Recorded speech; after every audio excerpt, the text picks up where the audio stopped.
اعوذ باللہ من الشیطان الرجیم بسم اللہ الرحمن الرحیم السلام علیکم۔ نماز کا ایک انوکھا اور حیران کن پہلو۔ میں تلاوت کر رہا تھا تو سورہ المعارج کی ایک آیات پر آ کر رک سا گیا۔ بات انسان کی تخلیق کے بارے میں تھی کہ انسان اصل میں پیدا کیسا ہوا ہے۔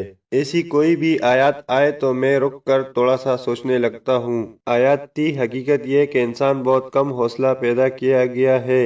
میں نے انگریزی ترجمہ دیکھا تو حلوا کا مطلب انگوئش لکھا تھا۔ اب انگوئش کا مطلب اردو میں سمجھو تو یہی لگتا ہے کہ ایسا انسان جس میں بے چینی، تشویش یا بے صبری سی ہو۔ بہرحال میں نے کم ہمت پر ہی اکتفا کر لیا اور اسے بے صبری کے معنوں میں لے لیا۔ اگلی آیات کچھ اور بھی معنی خیز تھی۔ جب اسے کوئی تکلیف پہنچتی ہے تو بہت گھبرا جاتا ہے۔ جزوع کا لفظ تو مجھے سمجھ آ گیا۔ انگریزی میں ترجمہ بھی قریب قریب ہی تھا۔ امپیشنٹ مطلب بے چین، یعنی تکلیف پہنچے تو انسان چاہتا ہے بس اب یہ رفع ہو جائے، بس ختم ہو جائے کسی طرح۔ اور جب اس کے پاس خوشحالی آتی ہے تو بہت بخیل بن جاتا ہے۔ منوع یعنی کنجوس، جب اسے کوئی نعمت ملتی ہے تو اس کا دل چاہتا ہے بس اس کے پاس ہی رہے، وہ نعمت کسی اور کو نہ مل جائے۔ جو رلا دینے والی آیات تھی وہ بعد میں آئی، مگر وہ نمازی ایسے نہیں ہیں، یعنی نماز پڑھنے والے لوگوں کے علاوہ انسان کی حالت اس طرح کی ہے۔ انسان کی یہ پیدائشی حالت صرف اس صورت میں بدل سکتی ہے جب وہ نماز قائم کر لیتا ہے۔ مجھے ایک عجیب سی خوشی محسوس ہوئی یہ سوچ کر۔ میں پہلی 3 آیات پڑھ کر حیران ہو رہا تھا کہ اللہ تعالیٰ اپنے ہی بنائے انسان کی کمیاں اور خامیاں گنوا رہا ہے،